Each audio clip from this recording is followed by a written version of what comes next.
The history of New Mexico is one shrouded in myth, mystery, and, as is all too common in human history, violence. This state, so abundant with natural beauty and culture, has a unique history marred in lawlessness, warfare, subjugation, and conquest.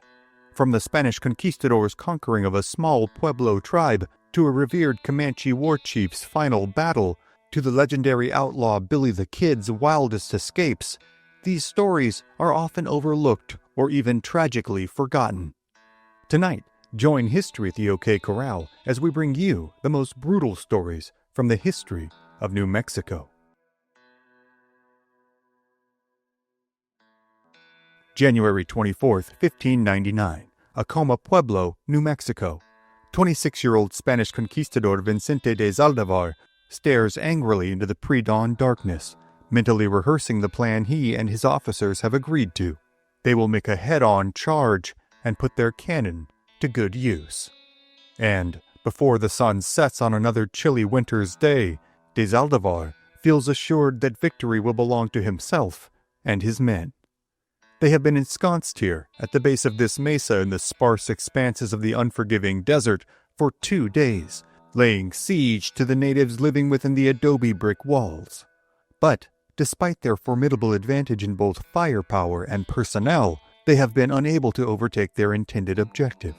Their presence here is the inevitable result of two worlds colliding.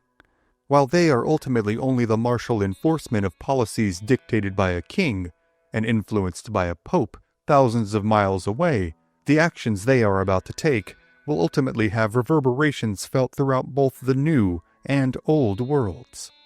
However, while geopolitics indeed plays a role in the attack these soldiers of Spain are about to undertake, they are here today primarily for the sake of their own personal vengeance and retribution. In little more than a century since Christopher Columbus's landing in the Caribbean, Spain's relentless incursion into the Americas has been rivaled by only the British, the French, and the Dutch. Following Hernán Cortés's overthrow of the Aztecs in 1519, the Spanish spread north and westward had been startlingly swift and strikingly violent. The Spanish had founded New Spain, encompassing the vast majority of what today comprises both Central and Northern Americas, in 1521. For much of the latter half of the 16th century, the Spanish had concentrated significant amounts of their efforts on settling the area. The Spanish and the Acoma people had first come into contact around the year 1540, and for decades had lived in peaceful coexistence. However, in the preceding few years, the Spanish attempts at subjugating the Pueblo peoples of what is today central and northern New Mexico have become more and more concentrated and consistent. The Spanish governor, Don Oñate, had spent considerable time and resources on settling the region, and bringing the native inhabitants to bear as both subjects of the Spanish crown and, simultaneously, the Catholic Church. In 1595, Oñate was granted permission from King Philip II to colonize Santa Fe de Nuevo Mexico, the present-day state of New Mexico. This led to his involvement in devising a plan to overthrow the Acoma chieftains and conquer their pueblo by force. With the full weight of the Spanish crown's oversight now upon them, Oñate feels the Acoma can no longer be allowed to run unfettered about Spanish territory as unbaptized and disobedient citizens. However, in 1598, his plans for a violent overthrow had leaked to the Acoma, who were rightfully incensed and understandably terrified. Among many Acoma, it was still believed that the Spanish were, with their steel armor and cacophonous firearms, impervious to any harm. Also adding to the Spanish air of invincibility is their exclusive access to a technology no natives on the American continent possess: the horse. Since first landing in the New World, horses and horsemanship had been closely guarded aspects of European technology that it was believed must never be allowed to fall into native hands. This perception of the Spanish, as well as the Spanish's well-known track record of harshly dealing with their opposition, led many among the Acoma to advocate for a conciliatory approach to dealing with the Spanish.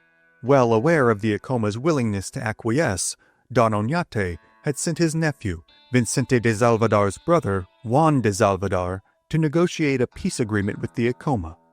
This was seen as a plum assignment and as a way to pad the budding young Juan's record as a diplomat and military leader. On December 4, 1598, Juan de Salvador had marched up the steep slopes of the mesa with 16 conquistadors under his command and resolutely demanded food. Their trek had been tiresome, and they were indeed in great need of sustenance, but their presumption and aggression had quickly led to a violent altercation with the Acoma.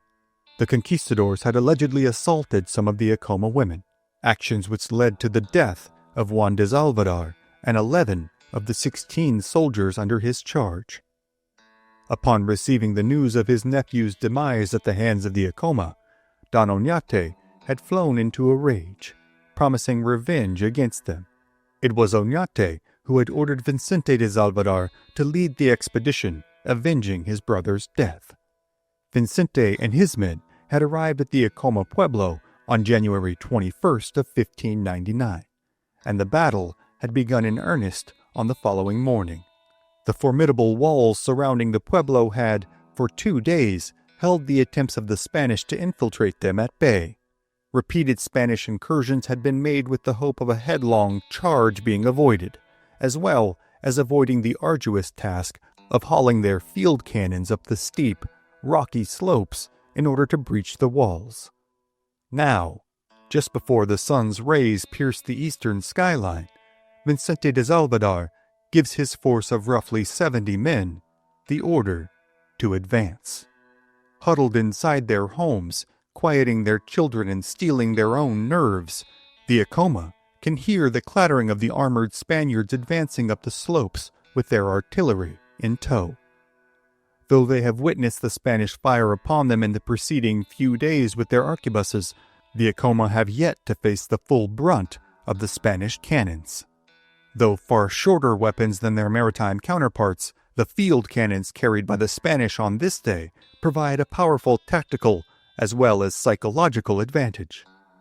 The adobe walls, though expertly constructed and remarkably durable, are no match for cannonballs.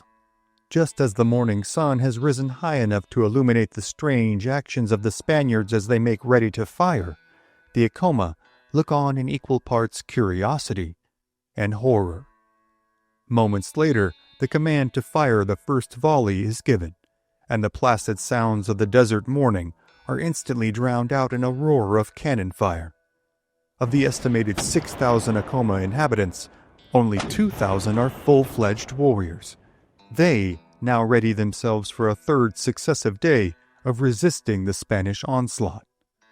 As they watch the damage being steadily inflicted upon the outer walls of the pueblo, they come to the chilling realization that soon the only barrier between the cannon fire and their families will be themselves.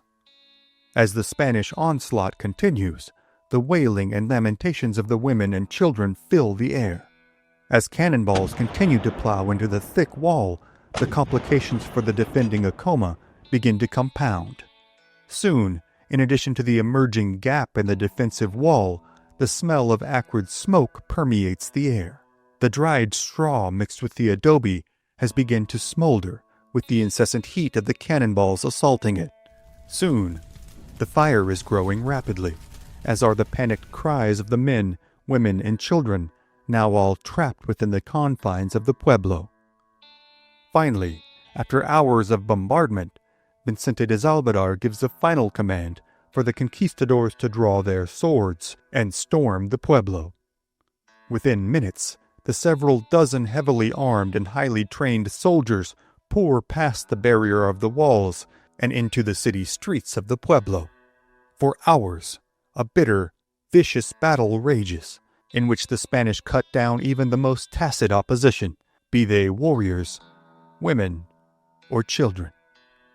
By late afternoon, the Acoma Pueblo's peaceable confines have turned into a smoke-strewn, blood-soaked scene from a nightmare. Roughly 500 Acoma warriors lie dead, most having died courageously in vicious hand-to-hand combat defending their loved ones. Additionally, roughly 300 women and children have fallen to Spanish swords and arquebus fire. Now, As the afternoon begins to wane, Vicente de Zalvadar, still seething over the death of his brother, orders 500 Acoma villagers placed in chains. Amidst the weeping of children and mothers who would never see each other again, the Spanish marched the captured Acoma outside of the Pueblo walls, where Governor Don Oñate waits with an abiding fury. Upon their arrival, Vicente de Zalvadar is made the object of Oñate's praise, and the prisoners are made the target of his merciless rage. Initially, the seething Oñate ordered that every male over the age of 25 should have their right foot cut off, and subsequently enslaved for 20 years. The same period of enslavement would befall any male prisoner between the ages of 12 and 25, and any female prisoners under the age of 12. Ultimately, 24 of the captured warriors would suffer the totality of their sentences. The rest would be dispersed throughout the Spanish mission system. Many of the younger women were ultimately sent to convents in Mexico City to serve out lives as nuns. 2 of the male prisoners had their hands amputated and were sent out amongst the neighboring tribes as walking warning signs to anyone who sought to contest the newly declared authority of the Spanish crown. It would be King Philip II himself, however, who would issue a personal order banishing Don Oñate from the entirety of the New Mexico territory for good. Even with the ostensible might of one of Europe's most powerful empires backing them, it was readily apparent to the king that such needlessly violent retributive actions would only ultimately cause the Spanish more problems in their attempts to advance their empire and grow their economy.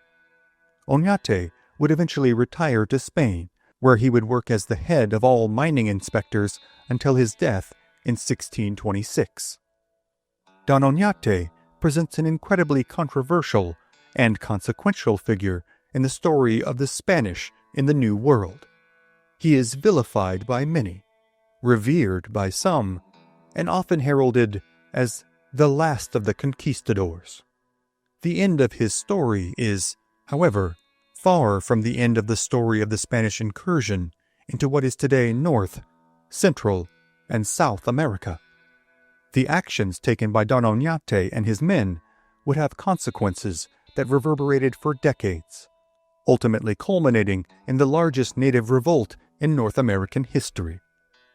But the tales of bloodshed, coexistence, survival, and heroism are too numerous to cover in a single episode. And so, for tonight, those are other stories for other times. October 1768, northern New Mexico. As dawn breaks on another autumnal morning, the inhabitants of the Spanish garrison at Ojo Caliente, just north of the Rio Grande, wake from another fitful night's sleep, casting watchful eyes to the north. Though the surrounding area was well known for its relentless desert heat, conditions could vary wildly from freezing cold to thunderstorms to unyielding droughts. However, regardless of the conditions they awoke to, the soldiers present at Ojo Caliente did this every morning. For these men, who believed themselves courageous soldiers of the Spanish Empire, lived in stark terror of one thing more than any other here in this harsh locale on the bleeding edge of the known world. They lived in constant fear not of disease, nor attack from other European powers, nor even attack from most of the local native tribes whom they had either driven out or fully subjugated. They lived in fear of the Comanche, the black-clad, black-painted horsemen of death who had been wreaking havoc on the western edges of the frontier for decades now. The Spanish had, ironically, sown the seeds of their own downfall on essentially the same day Hernán Cortés had reached the mainland of Central America in the early 1500s. For, as history would bear out, the introduction of the horse to the New World would prove not only a defining moment in history, but an essentially unavoidable transference of a technology upon which much of the succeeding history would hinge. In the 2 centuries since the horse had been introduced to the North American continent, the collective population of horses in the New World gradually made their way northward via trade, theft, and inborn wanderlust. During the same time, the Comanche had undertaken a mass migration southward, breaking off from their Shoshone forefathers in what is present-day Wyoming and making their way down the eastern side of the Rockies, often harassed by tribes local to the areas they passed through. However, sometime in the mid to early 1600s, the Comanche had come into contact with the horse. And, in what amounts to the historical blink of an eye, they had gone from bipedal whipping boys to some of the most adept cavalrymen on the planet. Their turnaround had been stark, swift, and startlingly violent.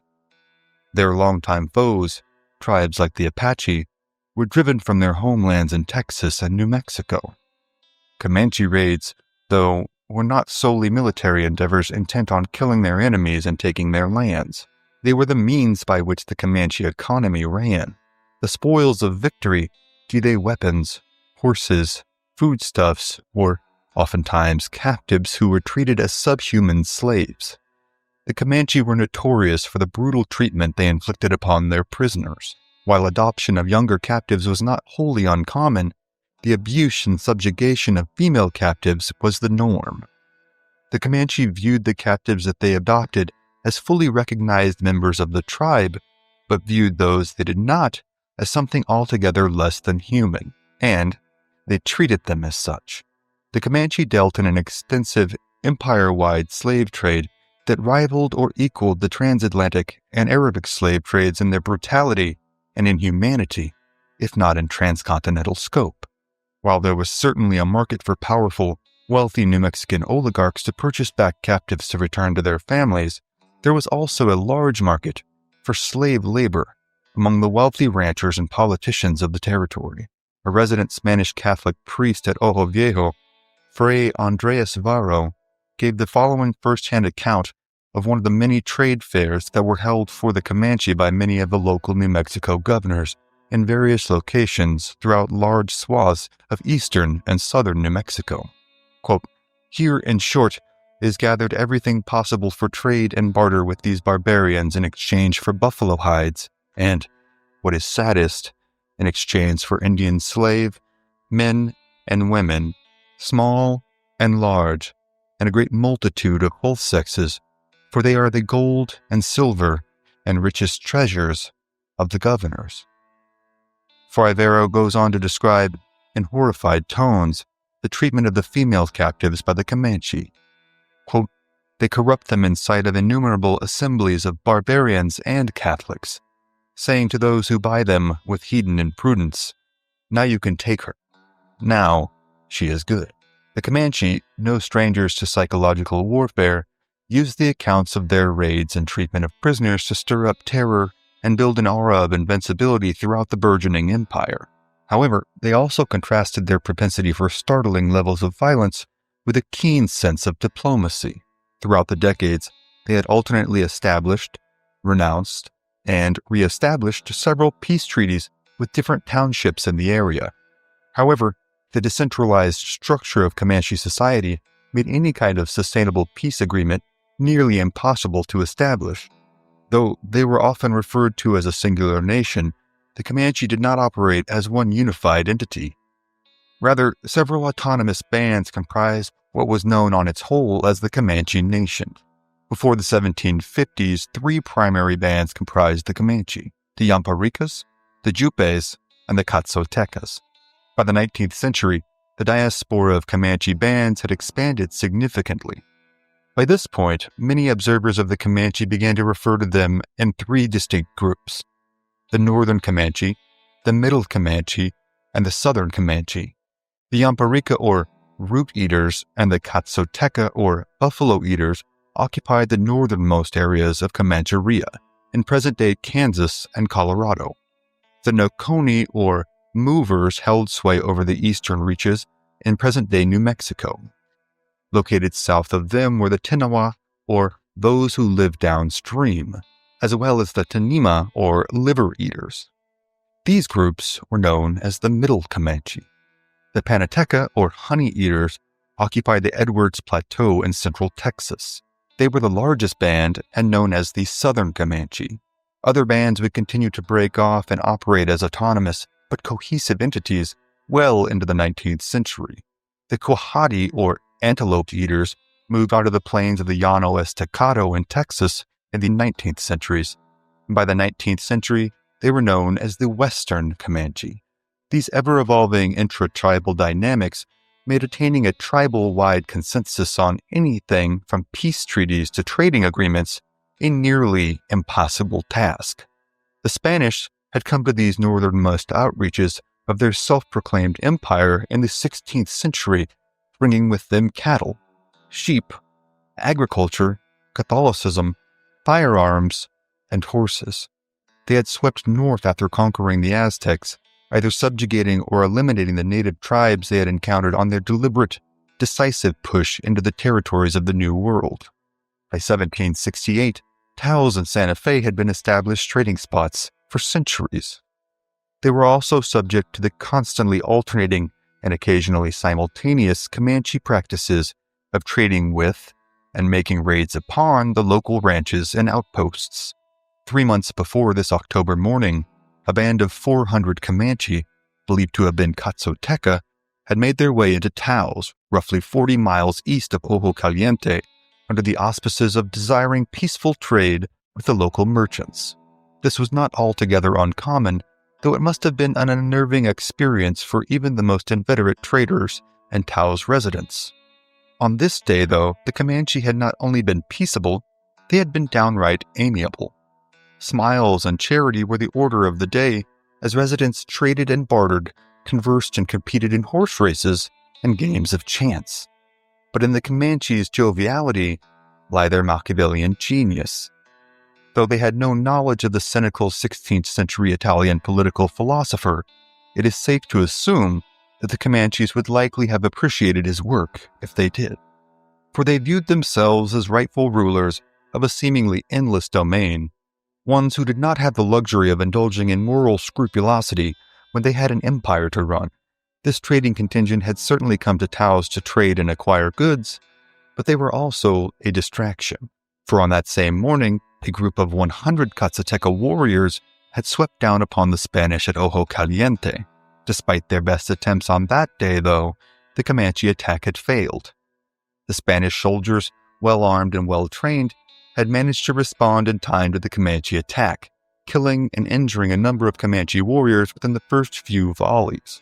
Like virtually all native tribes on the North and South American continent, the Comanche martial tradition did not include sacrificing the lives of their warriors to make territorial gains. The remaining warriors retreated across the nearby river, with a number being lost to drowning. 1 or 2 of the riders were sent as messengers to alert their brethren in Taos, while the remainder fled to the open expanses of the prairie to the north. When they were informed of the loss of their fellow tribesmen, the Comanche there also rapidly exited the territory, rejoining their brethren from the raiding party in the north, but not before killing 5 Spanish settlers and 1 Tauseño native. Once reunited with the raiding party, they undoubtedly engaged in the traditional Comanche mourning practices, self-mortification, which might take place anywhere on a spectrum from cutting one's hair short to lopping off digits, as well as the killing of the slain warrior's horses and the dispensation of his family and property amongst the rest of the tribe.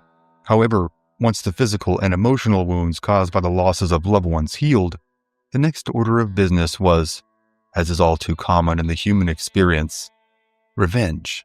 That had been 4 months ago.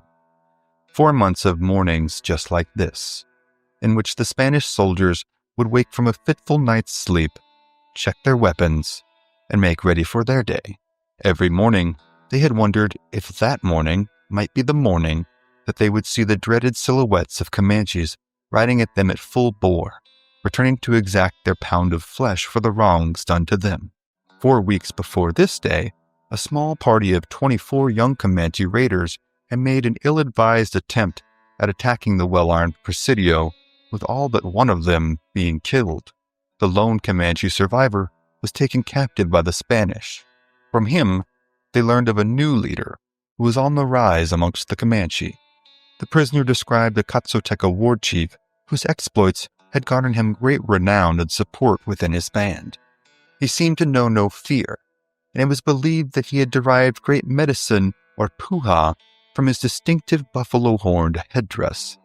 Accounts of the headdress vary, with descriptions of both a two-horned version with a buffalo horn on either side or a single-horn version with the singular horn placed turned up and on the forehead. In either account, though, the horns were painted green. This garnered him the name Cuerno Verde, from the Spanish meaning greenhorn.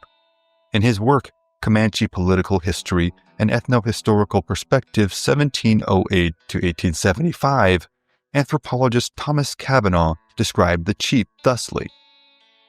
He had a guard of armed men, pages to help in mounting and dismounting, a sunshade of buffalo hide, as well as 2 confidants to carry out his orders, one of whom was among those killed at Ojo Caliente.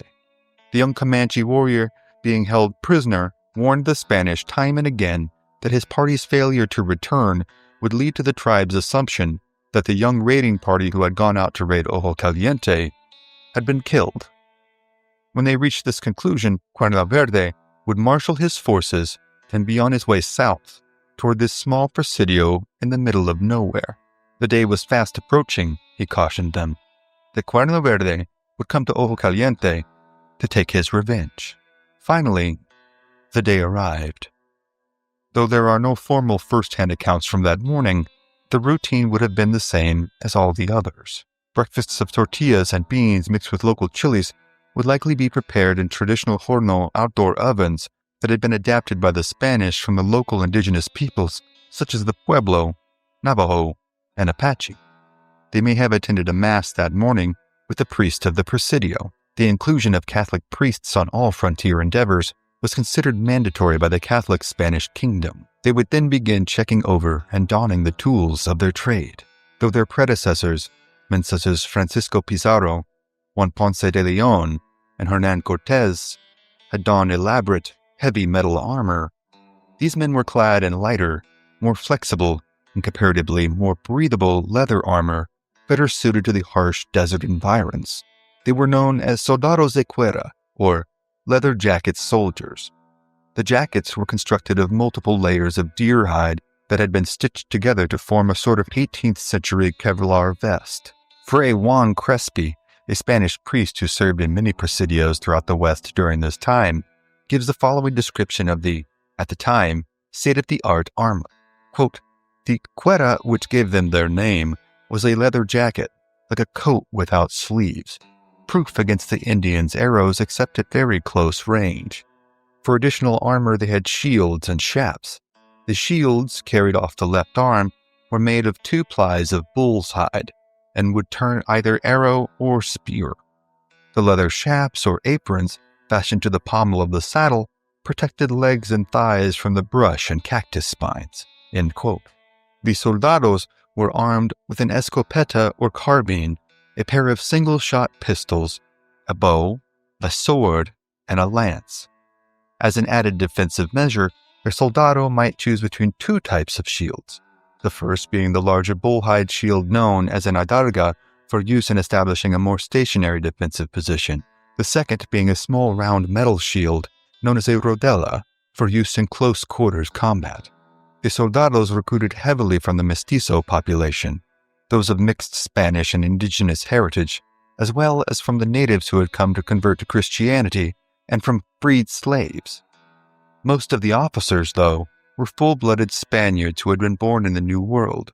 They were known as criollos. For both officers and enlisted men, service in the soldados presented several enticing benefits: regular pay, access to medical care, and the possibility of being granted portions of land upon completing their term of service.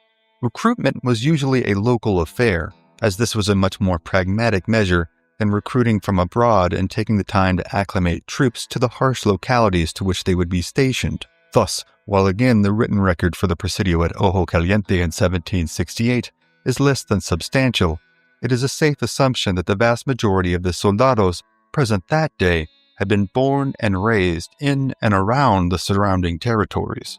But no matter how acclimated they were to the weather, nor even how accustomed their nerves were to the rigors of combat, what they saw that morning, silhouetted against the rising sun, as they were alerted by their sentries and crowded to the presidio's adobe walls to procure a better view, must have sent a collective chill down their spines. The breath of both man and beast hung in the cool morning air, as the heavy breathing of the warriors and their mounts created a mist through which their lines seemed to crash as they moved forward. Where minutes before there had been an empty horizon, now appeared 500 Comanche warriors, painted black and with minimal adornments, bearing down on the Presidio at full speed. Comanche tactics, similar to other light cavalry superpowers like the Huns and Mongols, did not approach entrenched positions via linear head-on attacks. Instead, warriors would ride in tight concentric circles that rotated as they moved towards their target. As they approached, the rider nearest the target would loose their arrow, before their circular path took them to cover at the back of the circle, also affording them time to reload before finding themselves nearest the target again. This created, in effect, a giant human Gatling gun that enabled the Comanche to dwarf the rate of fire presented by the Spanish with their muzzle-loading carbines. The Comanche used short bows, again much like their Mongol and Hun predecessors half a world away, that held a draw weight well over 100 pounds. This was mitigated by the fact that they were not made to be brought to full draw with the hand holding the arrow brought below the archer's eye, but drawn back only a few inches and released in more of a shoot from the hip fashion. Like the soldados, they too carried large leather shields. These, when angled properly, could and often did deflect musket balls. Also, like their soldado opponents, they carried long lances, some being documented as up to 14 feet long. These were designed to thrust into buffalo from a reasonably safe distance, but could be just as effectively wielded against human targets. Some amongst the Comanche carried carbines of their own, acquired through trading or raid, but at this time they were far less common amongst native tribes due to their unreliability and frequent need of maintenance that few, if any, natives were able to provide. Want of gunsmithing services was so prevalent, in fact, that it would be worked into many treaties with the United States and Mexican governments as a necessary term of agreement. Even the relatively well-trained and well-equipped soldados could, at best, hope to get off 2 to 4 rounds a minute from their carbines. However, with the added advantage of their organization, tactics, and substantial cover provided by the Presidio walls, this would be a hard-fought fight for both parties.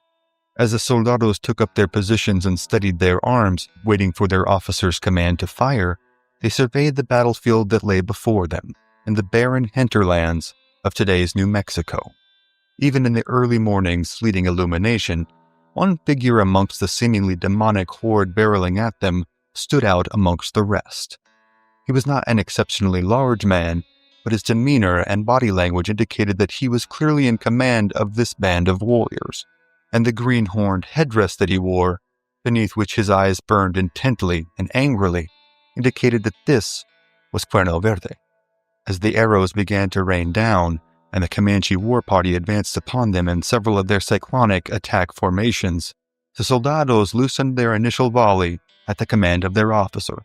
Everyone inside the Presidio was well aware of the stakes at hand. Should they be overrun, those among them who were not killed outright would suffer torturous deaths at the hands of the Comanche. Again and again, the soldados repeated the actions of firing and reloading their carbines, their well-trained digits struggling with the numbing effects of the morning chill. The din of gunfire, commanders' exhortations, war cries, and the lamentations of the wounded and dying filled the air, along with the acrid aroma of gun smoke.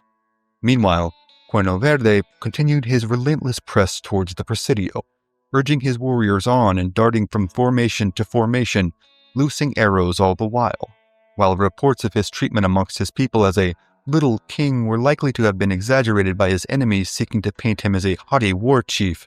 Cuerno Verde was indeed a fierce warrior, one who had earned the respect of his people through the only means available to any young Comanche man: prowess on the battlefield. Cuerno Verde had not only survived in this harsh, Spartanesque world, he had thrived in it.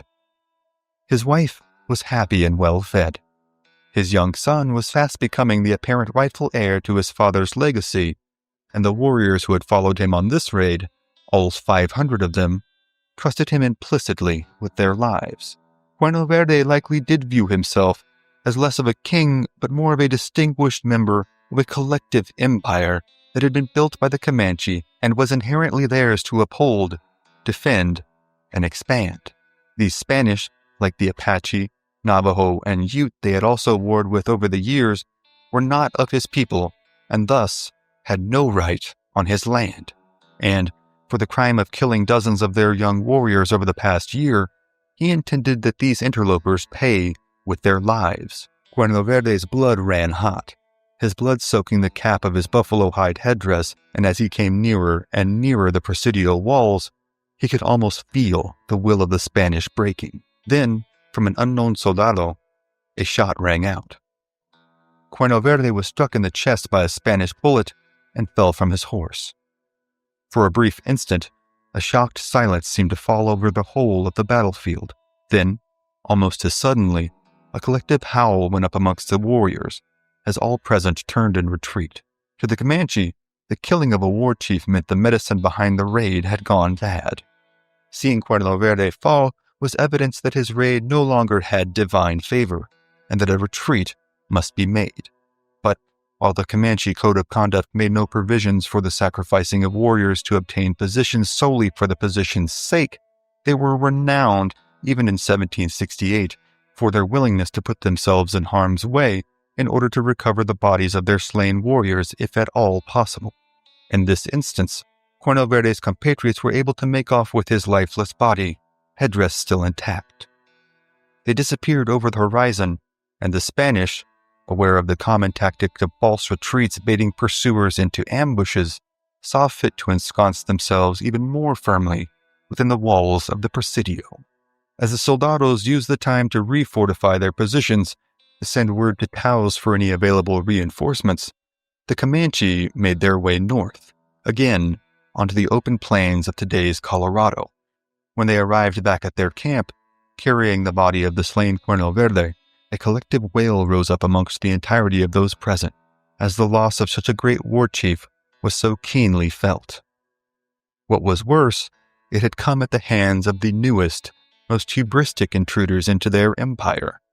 The leather-clad and carbine-wielding Spanish, Cuerno Verde's horses, a Comanche chief of his status would likely have at least a few hundred, were all killed by hand, being sent with him to the afterworld to continue serving their master. As was their obligation, Cuerno Verde's widow was taken care of by the families of his warriors. Cuerno Verde's son would also take up his obligation, one of revenge. His father had named him Tabibo Narikant, meaning dangerous man, and while this was certainly apt, history would see him assume the mantle of his father in avenging his death. In a few short years, the soldados would again shudder at the sight of a mighty, green-horned warrior rushing down upon them with fury untold. Unsure at first whether or not the mighty warrior had been killed at all, or maybe even returned from the dead, they would begin to refer to him under the same moniker as they had his father. He would be known as Cuerno Verde, and it would be he who history would recall as such, as his legend would spread farther and wider than even his legendary fathers. Tales all over the Spanish settlements in what is now New Mexico, Colorado, and Texas told of the brutality and violence wrought by the war chief against whose very existence implied support for the killing of his beloved father. The Spanish would pursue him in vain for years, until a legendary figure of their own, a man named Juan Bautista de Anza, came to the territory. In 1776, he had led an expedition to Alta California and helped found what is today San Francisco. Upon his return to the territory, he was made aware of the havoc being unleashed by Cuerno Verde and his raiders, and made it his mission to track them down. It would be years later before they would finally meet on the plains of Colorado. In the intervening time, he would lead expeditions over thousands of miles. Cuerno Verde would continue his quest for revenge via years of horrifically violent warfare, and the Comanche as a whole would be devastated by the deadliest enemy any native tribe could encounter: smallpox. The intervening decade would see the Comanche devastated, the Spanish Empire reformed, and the fate of nations changed forever.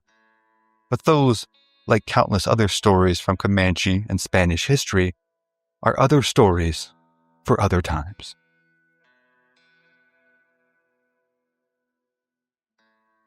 The Tunstall Ranch, Lincoln County, New Mexico, February 18, 1878. John Tunstall lays dead on the grounds of his cattle ranch, shot twice through the chest and once through the head, the victim of a cold-blooded execution at the hands of a posse sent to take cattle for a debt payment by Sheriff William Brady.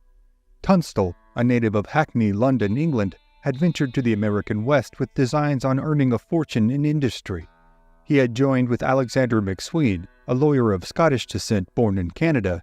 They ventured together to compete with Lincoln County's primary business, the House, a dry goods store that supplied the region and did significant business in the cattle trade. Having procured large government contracts to provide beef to the U.S. Army and Native American reservations. The incursion into their profitable empire was not welcomed by the proprietors of the House, namely James Dolan and Sheriff Brady. Things would take a violent turn when McSween interjected himself in a matter of an insurance settlement upon the death of one of the House's largest customers who owed a significant debt to the operation. McSween secured the payment for the policy, but refused to turn it over, fearing it would go to pay the debt to his cash-strapped competition in the House. A judgment was issued against McSween, and Sheriff Brady began to attach McSween's property to pay it off. He went above and beyond the amount needed for the satisfaction of the debt, and even roped his partner Tunstall into the mix by attaching his cattle. The sheriff's posse that had been sent to the Tunstall Ranch to procure the cattle had come into contact with John Tunstall alone, who had been separated from the rest of his party, who had been busy herding the livestock. A vanguard of the posse had encountered Tunstall when he was on his own on a trail leading to Ruidoso just 4 miles to the north. With Tunstall had been Billy the Kid, Dick Brewer, John Middleton, and others, but they were too far separated from Tunstall to see his encounter with the posse. John Middleton heard the exchange of gunfire, and upon heading down to the location of Tunstall's encounter with the posse, saw him lying prone with his head covered with a blanket, and cried out, "They have killed Tunstall." The fateful mid-February day in this picturesque, elevated mountain terrain of southern New Mexico was starkly contrasted with the scene of a vicious act of retribution in the murder of John Tunstall. Sheriff Brady would officially claim that John Tunstall had fired on the posse while positioned directly in front of them, and that he had been killed when the posse had returned fire. This account appeared highly improbable to the friends and kin who knew John Tunstall as a mild-mannered and thoughtful man. At 11 o'clock that night, Billy the Kid and Robert Weidman reached Lincoln with the news of the killing.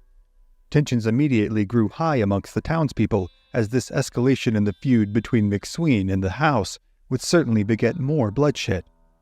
60 men gathered at McSween's house to hear the story of the Tunstall Ranch, and to give him their reassurance that he would be supported in his desire for justice. The sentiments of the locals had shifted so strongly in support of McSween that Dolan grew concerned. Had they simply taken McSween's property as they had been given court authority to do, they could have diminished their primary competition and perhaps even caused them to withdraw from Lincoln County.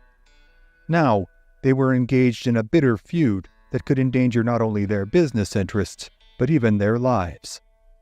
In order to carry out the arrest of those responsible for the killing, Tunstall's allies and friends formed a group known as the Regulators. While the Regulators had at various times existed with dozens of American and Mexican cowboys, the core of the membership were known as the Ironclad. Included in this were Dick Brewer, Frank McNabb, Doc Scurlock, Jim French, and the man who found Tunstall's expired body, John Middleton. The party would also include the notorious William Henry Bonney, also known as Billy the Kid. The Regulators were deputized by the Lincoln County Justice of the Peace, and on March 1st, Dick Brewer was appointed town constable. They were to bring in the men wanted for the killing of Tunstall. The Regulators had begun as a vigilante mob, but were now operating under the authority of the law. Dick Brewer sought to deliver the killers to justice and not to make a scene of further chaos and death if it could be so avoided. They intended to deliver the suspects to be held until trial at the next term of court just 4 weeks away. News arrived in Lincoln that many of the individuals involved in the killing of John Tunstall were down on the Pecos River at Dolan and Riley's cow camp. Brewer gathered the regulators together and rode out of town with haste. They would reach the Pecos on March 4th. They spent the next 2 days scouting the area, and their diligence would pay off when they discovered a few of the men suspected in the Tunstall murder. Just below the crossing on the Rio Penasco, Brewer and company jumped a party of 5 men that scattered into 2 groups: William Morton, Frank Baker, and Sam Lloyd in one, and 2 other men in the other. Dick Brewer was quick to recognize Morton and Baker and determined to make them the primary target of their operation. Brewer and his men chased the 3 murder suspects in a grueling 6-mile pursuit that was tantamount to a running fight, with bullets being exchanged at one another and horses pressed to their absolute breaking point. Sam Lloyd's horse gave out, and as he was moments from being overtaken by the posse of regulators, Brewer continued the chase and left him behind, focused now upon Baker and Morton, the primary men responsible for the execution of John Tunstall. At long last, the horses of Morton and Baker gave out near one another, and the men then prepared to make their final stand in a recess in the terrain, covered by thick tule. After a tense standoff, Morton and Baker agreed to come out. Morton was the leader of the small detachment of the Brady posse that had engaged Tunstall and killed him. Baker was part of another group, but one that was also directly tied to the killing. Brewer swore they would not face retribution from his men, and that they simply intended to deliver them up to trial. Billy the Kid openly took exception to Brewer's intentions, stating, "Dick, we've 2 of them and they're the worst of the lot. Let's avenge John Tunstall by killing them right here and now." Dick Brewer again deferred on this opportunity for frontier justice, and they set off towards Lincoln with the prisoners in tow. The capture of the 2 men had not occurred until it was nearly dusk, so the party decided to make camp for the night at a cow camp on John Chisholm's ranch. The next day, they embarked upon a significantly longer stretch of the journey, traveling all the way to the headquarters of Chisholm's ranch at the South Spring River. They made their camp there on the night of Thursday, March 8th. Concern grew amongst Brewer's men in regards to the reception they would be given upon their arrival in Lincoln. Everything they had done thus far was in accordance with the law under the blessing of the Justice of the Peace, as they were executing a warrant for the arrest of murder suspects.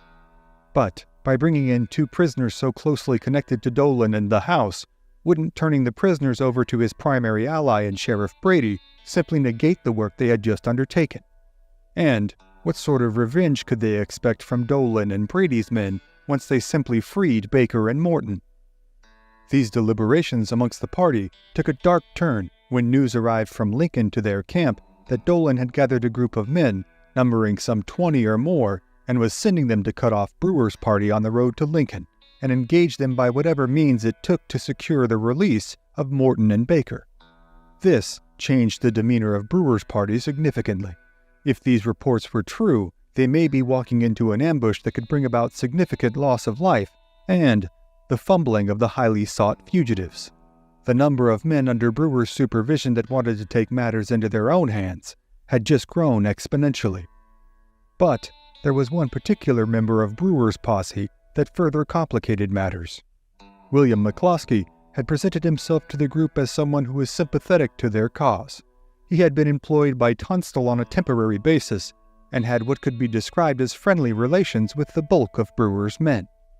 The caveat was that McCloskey had been a member of the posse that had come to attach the cattle to the McSween debt the day Tunstall was slain, although McCloskey was not in the small contingent of men with Morton and Baker who carried out the execution.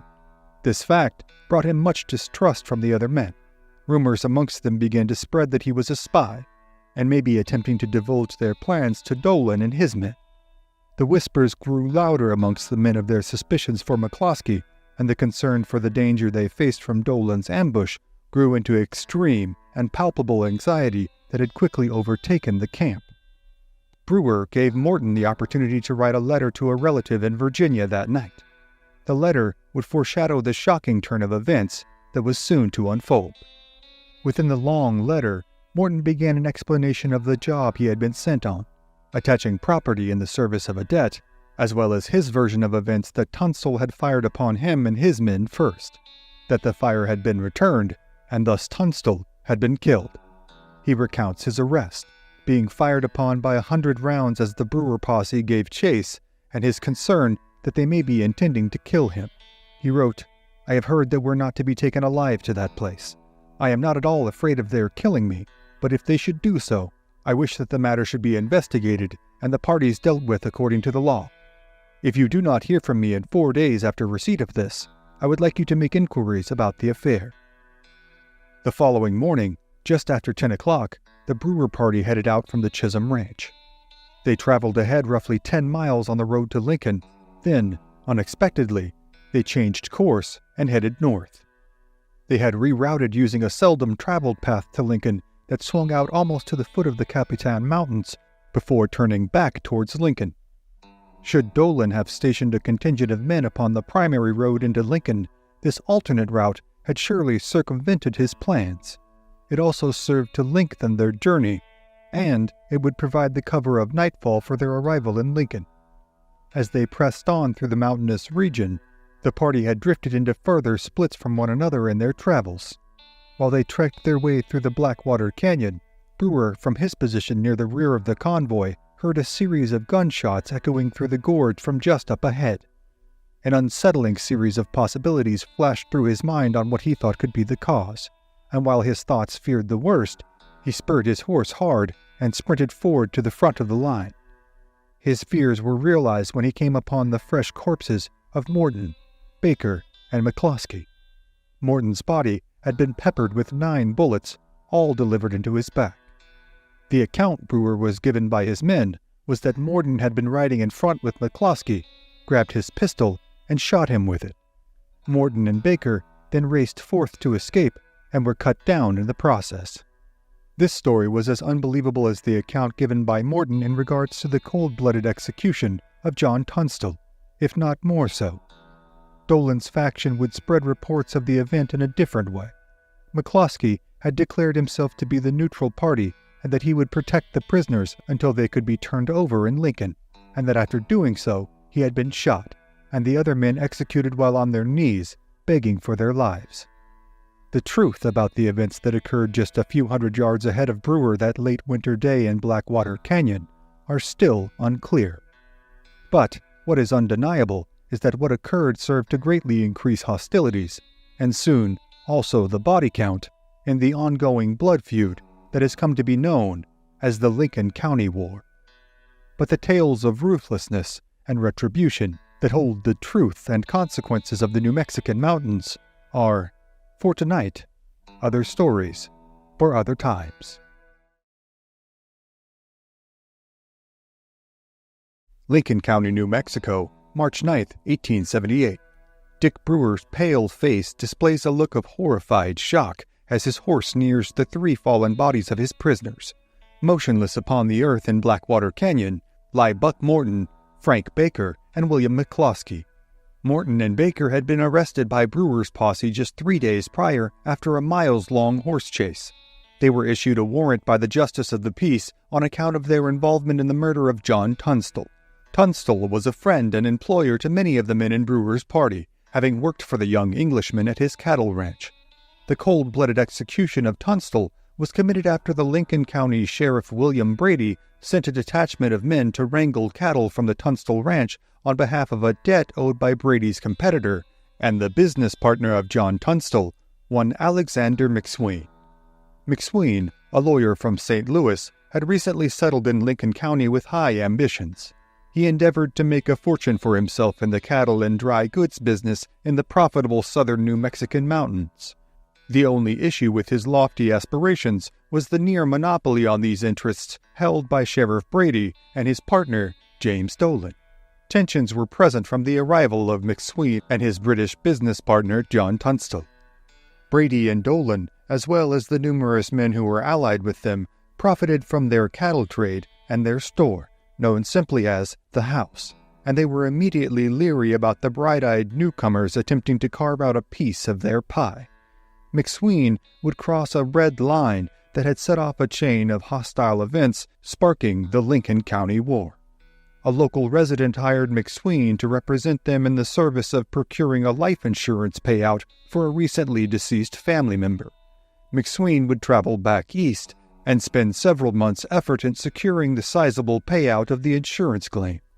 However, the would-be recipient of the claim had also inherited a large debt to the house from the policyholder. If McSween were to deliver the payout to them, the money would almost entirely be going to help his competition. McSween, acting on business instincts instead of morals, withheld the payment to inflict damage upon Brady and Dolan as their legal efforts to come into possession of the funds played out. Sheriff Brady, a lawman with Irish roots and a temper as fierce as the Emerald Isle is green, gained a judgment from the court to attach McSween's property in service of the debt. And attach property he did, storming into McSween's office and selecting far more property than necessary to satisfy the debt. But the sheriff did not stop there. He sent a determined posse of his men to Tunstall's ranch to attach his cattle to the debt of McSween. Tunstall was not implicated in the ruling against McSween, but the sheriff sought to use this opportunity to make a clear statement to his advisers and inflict maximum damage upon them. John Tunstall approached the sheriff's posse alone as they descended upon his ranch, and was shot down with bitter indifference by Brady's men. Tunstall's men had been herding cattle and were attempting to catch up to Tunstall as he made his solo approach, but were only in time to see his still warm body lifeless upon the ground as the sun began to sink behind the mountains. The group of men would label themselves the Regulators, and they set out for vengeance on behalf of John Tunstall. They would even be deputized by the Justice of the Peace and capture Morton and Baker in early March.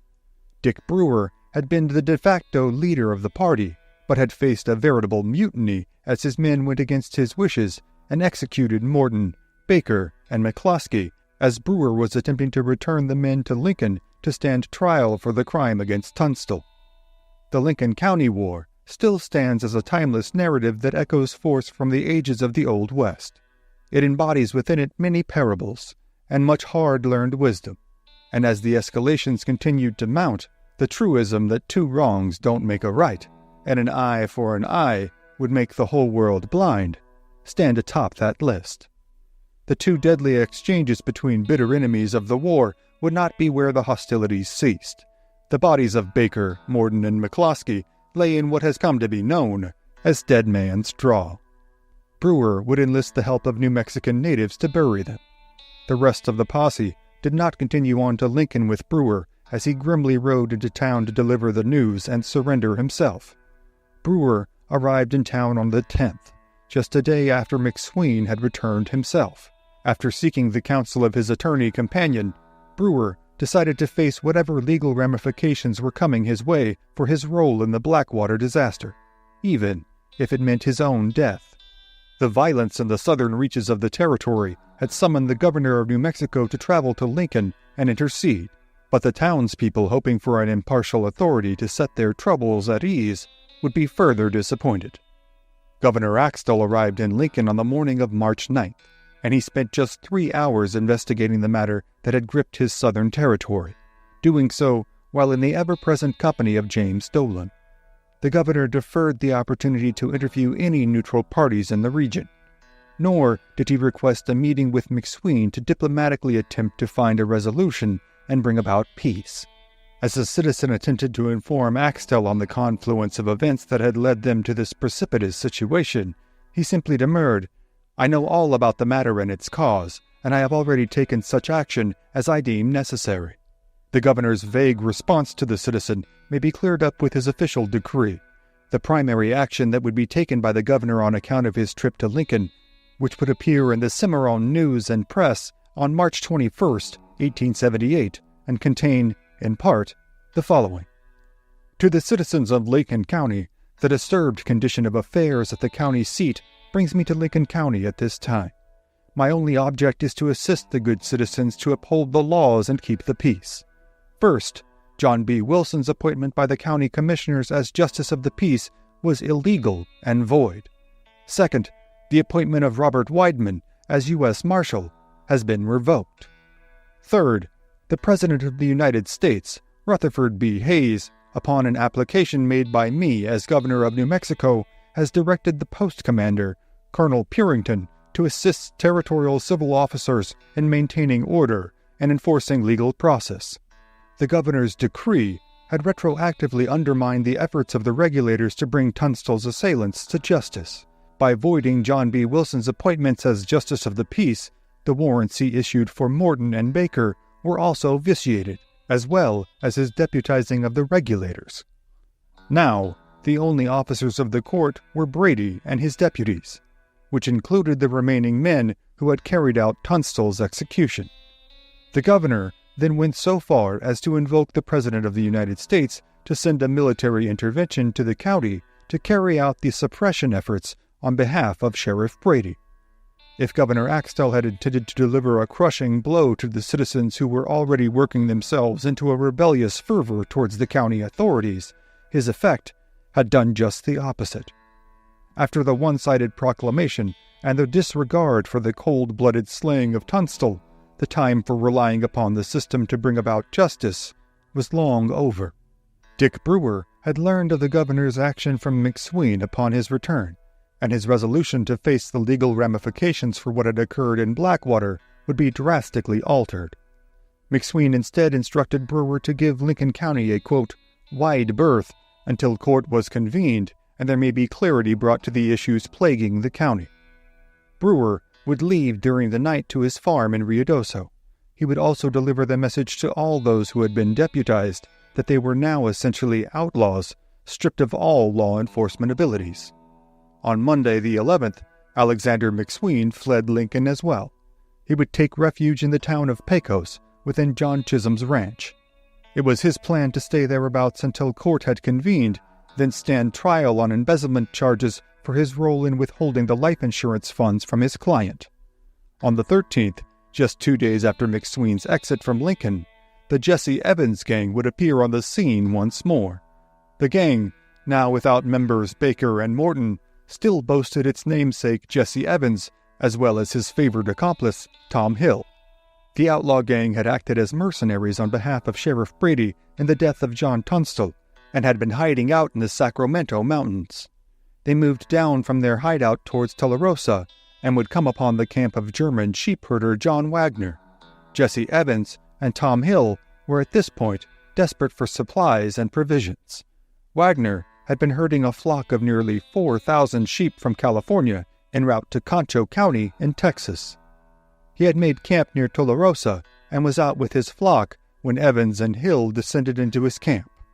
Only the driver of the wagon was present in the camp when the gang members began looting, and they were so focused on their objective that they failed to see Wagner approaching them alone as he returned to the camp. The elder herdsman grabbed a hold of a rifle belonging to Hill, which the intruder had left leaning upon a tree, and began firing with lethal intention upon the men. Tom Hill was immediately killed, and Jesse Evans was seriously wounded, having been shot twice, with one shot hitting him in the wrist and another penetrating his lungs. Improbable as it was, Evans managed to make an escape on horseback, riding into the night into the Oregon mountains, where he would reach Shedd's ranch and be given a welcome reception. Evans would hole up there for a few days, but his grave condition prompted him into turning himself into Fort Stanton, so he could be given care for his wounds, which he feared would soon become mortal. With Tom Hill, Baker, and Morton now dead, Jesse Evans would now have a story about the killing of Tunstall that would provide plenty of opportunities to scapegoat his expired companions. The recently removed U.S. Marshal Weidenman and Governor Axtell would publish contradictory letters in the New Mexican, a journal publication out of Santa Fe that took to attacking Weidenman on the governor's behalf. Their contention hinging on the fact that Weidenman had written a letter describing the events of Tunstall's slaying to an attorney friend in San Francisco, and that the contents held within the letter and its date showed that Weidenman had taken action he could not have been authorized to take, on account of the fact that the district court had not yet convened at that point to issue the warrants, and therefore the arrest could not have been carried out under the letter of the law at the time they were issued by Weidenman.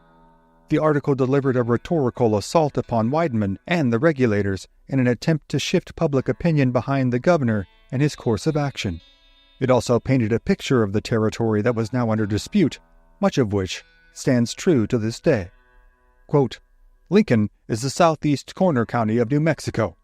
It is partly inhabited by Indians, the Mescalero Apache, who blows where he listeth, by Texas cattlemen, a few traders and businessmen, and a few skeleton companies of the United States troops. The letter provoked Weidenman to offer a rebuttal. Quote, "The comments, like all others made by the gentlemanly editors, are full of Billingsgate and blatherskite.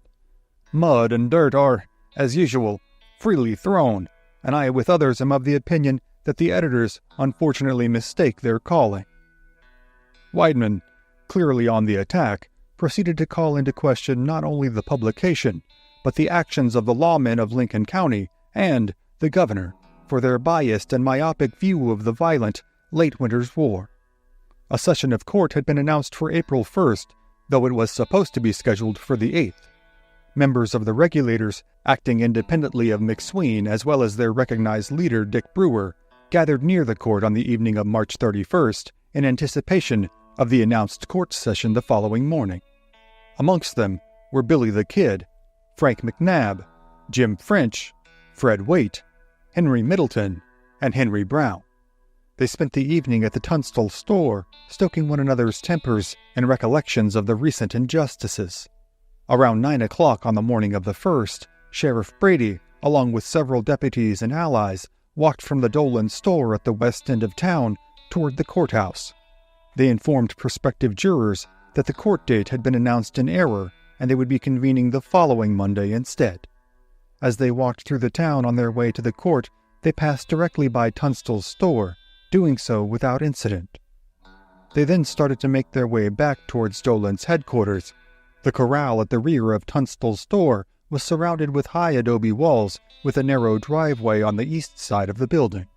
The driveway had a wooden gate from which anyone approaching from the east could clearly be seen, but those approaching from the west could not be seen until they were right upon the gate, as the vantage point was blocked by the building that housed the Tunstall store. The regulators watched through this gate as Brady and his men walked back towards Dolan's store from the courthouse. Their group was scattered about, not walking in unison, when suddenly a series of rifle shots cut through the morning air. Brady fell at once, stopped dead in his tracks. Later, his recovered body would display at least a dozen bullet wounds. His deputy, George Heineman, was pierced by a single bullet, but after managing to stagger back a few steps in the direction of the courthouse, he fell dead as well, his last words a frightened plea for water. A bystander was shot just below the hip while hoeing an onion patch, but it was only a flesh wound. As Billy the Kid and French raced over to Brady's body, accounts vary as to their motives. Some assert that it was to recover the kid's previously seized pistol, while others say that it was to take the arrest warrant Brady held for McSween. Nevertheless, Billy the Kid was then shot on the inside of his left thigh. The bullet that struck the kid and also wounded French was fired by one Deputy Matthews, who had successfully taken cover amidst the fray of gunfire. The wound French received required him to briefly take refuge in the crawl space of a local citizen's home.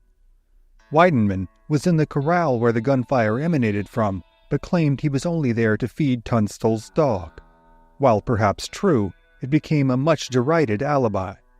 Once the gunfire had ceased and the town had quieted, the regulators, aside from Billy the Kid, rode out of town. As they passed the outskirts of town, John Long fired 4 shots upon them from his rifle, one seriously wounding French. The regulators returned fire and made their escape.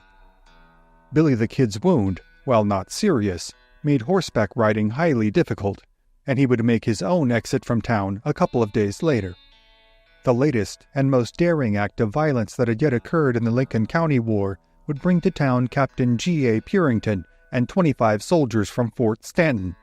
A town-wide search, door to door, was conducted for any remaining belligerents from the attacking party.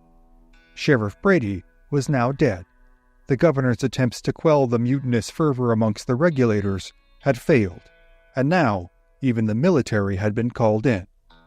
3 days after the attack on Brady and his men, the regulators headed southwest out of Lincoln. Brady's deputies and Captain Purington made a round of arrests. Unable to capture any of the 6 men who participated in the shooting, they went after Robert Wideman, who admitted to being in the corral but not to being a party to the massacre. They also took McSween's brother-in-law, a man by the last name of Shield, into custody. McSween was arrested as soon as he arrived back in town, but McSween had brought to town with him an ally from Colorado, Dr. Montague R. Leverson, who had been staying at John Chisholm's ranch. Through his connections in the Hayes administration, he was able to put pressure upon prominent New York politicians regarding their dealings with McSween. McSween, Wideman, and Shield were all taken to Fort Stanton. McSween's wife and allies stayed at the nearby trader's post to be available to lend their support. On April 4th, just 3 days after the death of Sheriff Brady, one of the most infamous gun battles of the Old West would occur at Blazer's Mill, a sawmill and trading post that supplied beef to the Mescalero Apache. It belonged to Dr. Joseph Hoy Blazer, an Indian affairs agent, and Blazer's wife ran a diner of sorts for travelers passing through. Dick Brewer and his men had stopped in at around 11 a.m. on that unseasonably warm spring day for lunch. As the regulators had passed through Ruidoso Valley, they had welcomed the addition of 5 new recruits, including Frank Coe and his cousin, George Coe. They piled into the Blazers' dining room, stacking their rifles against the wall, then gathered around a table awaiting their meal. Andrew Buckshot Roberts then rode up on his mule, leaving his pistol and cartridge belt as he made his way into the diner. But as he approached the front door, he caught a glimpse of several rifles stacked against the wall. He then retreated back to grab his own weapon. Roberts headed across the road to an office for the sawmill operated by Dr. Blazer. Roberts had been preparing to leave the country, but was waiting on some necessary letters to arrive there first. Buckshot Roberts was on the run because he had been a member of the posse that had shot down John Tunstall. As he made his way across the road, one of the regulators recognized him and cried out, "Here's Buck Roberts!" Brewer was still in possession of a warrant for his arrest. Before the men had a chance to take an easy shot at Roberts, Brewer called them to restrain themselves. Then, just as he had done with Morton and Baker, Brewer attempted to bring Buckshot Roberts in peacefully. Brewer would regret his decision.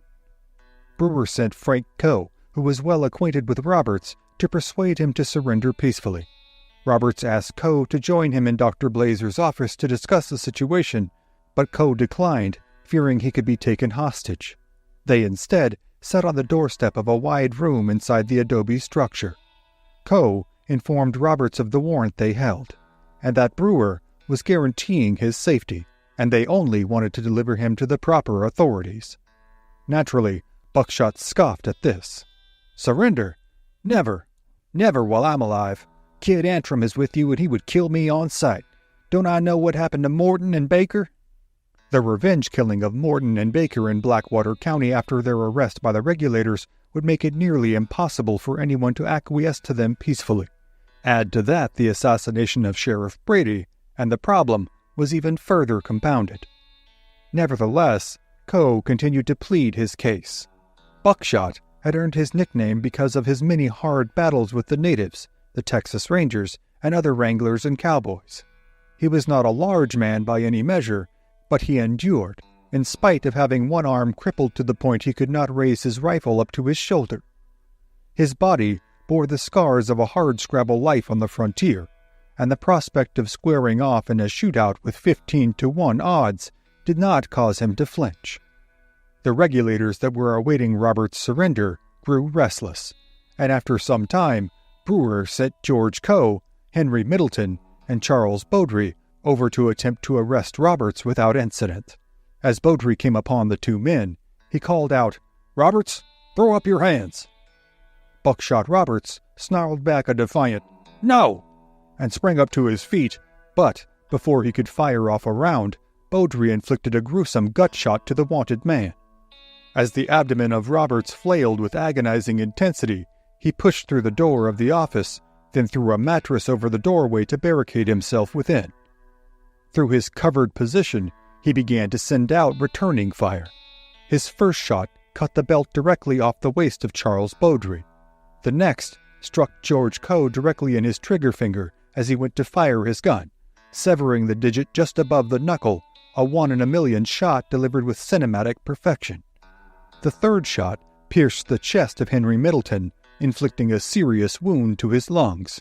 And, as if he were a magnet for non-lethal gunshot injuries, another round grazed the arm of Billy the Kid. If they had any designs on waiting out Roberts to expend his ammunition, they would be disappointed. It was revealed to them that the office he had taken refuge in also housed Dr. Blazer's Springfield rifle and over 1,000 rounds of ammunition. Dick Brewer then managed to regain order of his men. He instructed them to stay out of the line of fire, and that he would take up a position to see into the doorway where Roberts was holed up within. He crossed the road and took cover behind the protection of some sizable logs lying upon the ground near the sawmill. As Brewer slowly rose his head above the lumber, Roberts saw the hat rising over the top of the logs. Roberts took aim just below the brim of the hat and fired. Brewer was struck by a bullet square between the eyes and fell dead at once. The regulators could do nothing but watch in stunned horror from their position. Brewer had been their leader through good times and bad, and with varying degrees of efficacy, but his abrupt loss had thrown the party into total disarray. The men deserted the area without even attempting to recover the body of their fallen leader. They retreated to George Coe's residence on the Ruidoso River. Back at Blazer's mill, Buckshot Roberts was so gravely wounded through the stomach that Dr. Blazer had sent for the surgeon at Fort Stanton, but Roberts could not be saved. He passed the following day, and was buried in a grave directly adjacent to the one that had been freshly dug for Dick Brewer. Alexander McSween would soon learn of the events at Blazer's mill, and send an account of the events to the Cimarron News and Press, published on April 18th. McSween relayed the events of the 2 shooting incidents, the wounds to Buckshot Roberts as well as to his allied men, and the death of their leader. He would eulogize Brewer in the statement, quote, "Richard M. Brewer was one of nature's noble men, physically faultless, generous to a fault, a giant in friendship, possessing an irreproachable character and unsullied honor. Kind, amiable, and gentle in disposition, he has fallen early into the 3x6 promised him 18 months ago. Murderers and horse thieves hated him. Their friends hated him. But the people, Mexican and American, held him in the highest possible esteem." The loss of Brewer was not just the death of an honorable man in an increasingly violent and unnecessary conflict. It represented the loss of order within the roughshod rank and file of the regulators. Brewer presented an outwardly civil and organized face to the public in regards to the group. The remaining members could be considered to be varying degrees of law-abiding, with some being downright despised. The vacant sheriff position would be filled by John Copeland, who was appointed as Sheriff Brady's successor, but after a short time it was ascertained that he would not be wholly favorable towards Murphy and Dolan's interests, opting instead for a neutral position in an effort to restore peace to Lincoln. Copeland would eventually be relieved of his command and replaced by George Pepin. George Pepin was one of Brady and Dolan's oldest allies in the territory. Pepin was easily swayed. He exhibited a relatively weak demeanor, certainly in comparison to Brady, and could be instructed to do the bidding of the House complicitly. Sheriff Pepin would continue the use of deputized members of the Murphy-Dolan faction, including Jesse Evans, who was also a suspect in the death of John Tunstall. Along with the Jesse Evans gang already aggressive involvement, the Seven Rivers Warriors began posturing to make a move in the ongoing Lincoln County conflict. News came out of Roswell, at the time just a small 2 or 3 house settlement 60 miles east of Lincoln. The crux of the matter was the favorable court ruling McSween had won the month prior. A letter was published in the Las Vegas Gazette on April 28th, written by one Marion Turner. Quote, "As far as legal proceedings are concerned, the difficulties in Lincoln County were settled on the 15th of this month. The change to the grand jury by Judge Bristol was denunciatory in the action of McSween and laudatory to the opposite party, the head of which is supposed to be Major Murphy and the firm of J.J. Dolan and Company. My firm belief is that although the adherents of these parties have been guilty in, quote, killing their enemies, there was no murder in the matter, but a contest for, quote, the best of the fight. Turner was clearly unhappy with the result that favored McSween, but even beyond that, he attempted to reframe Lincoln County violence as being a byproduct of war and not actions that were subjectable to laws of homicide and mayhem. The, quote, Pecos men, the Seven Rivers Warriors, also took umbrage with a statement by Dick Brewer's successor as leader of the Regulators, Frank McNabb. McNabb had made a statement after the favorable McSween ruling that the Regulators intended to, quote, close out all who had been involved with cattle wrangling in Lincoln County. The Seven Rivers people were notorious for their cattle thievery. McNabb said that they would soon come down to, quote, clean them up. One of the Seven Rivers Warriors' loudest voices rebuked this, stating, what do they think we are, a pack of mice? On the 29th, the Seven Rivers Warriors had reached the location of the Fritz Ranch, roughly 8 miles south of Lincoln. There were 35 men in total. With them was George Pepin and several other Murphy Dolan loyalists. Frank McNabb, Frank Coe, and Ab Sanders were traveling after dinner in Lincoln towards their farm in Hondo. As they rounded a bend, they were spotted by a detachment of the Seven Rivers Warriors men, who had recognized the Regulators at once, as McNabb had stood out to them. In unison, McNabb, Coe, and Sanders were fired upon. McNabb was mortally wounded. His recovered body would exhibit numerous bullet holes. Sanders fell from his steed. He had survived, but was terribly wounded himself. Coe had jumped from his horse and managed to come away unscathed. He would scurry into a recess in the hillside and keep up a continuous fire until running out of munitions. Coe then surrendered under the assurance that his life would be spared, and, as he was not the primary target, which Frank McNabb had been, he acquiesced. Coe was taken to Fort Stanton to be treated for his wounds. The Seven Rivers Warriors men then descended upon Lincoln under the cover of night, stationing themselves within the Dolan store. They stated that they wanted to be granted permission to deliver the same frontier justice to Alexander McSween and his adherents that they had wrought upon Sheriff Brady. One Captain Saturnino Baca refused to be party to this murderous scheme. The Seven Rivers men spent the night in town and conspired to make an attack, but when dawn arrived and illuminated the town of Lincoln, they saw Ellis's place, tightly shut and guarded. Within were several McSween allies, armed and ready for battle. The Seven Rivers men instead opted to offer their help to Sheriff Copeland to make arrests for those involved in the death of Sheriff Brady and Deputy Hindman. Upon receiving this correspondence, Copeland sent word to Fort Stanton that soldiers were needed in town to prevent the outbreak of violence between the two mobilizing factions. George Coe had been stationed atop the roof of the Ellis store, and he took a shot at one of the Seven Rivers men in his line of sight.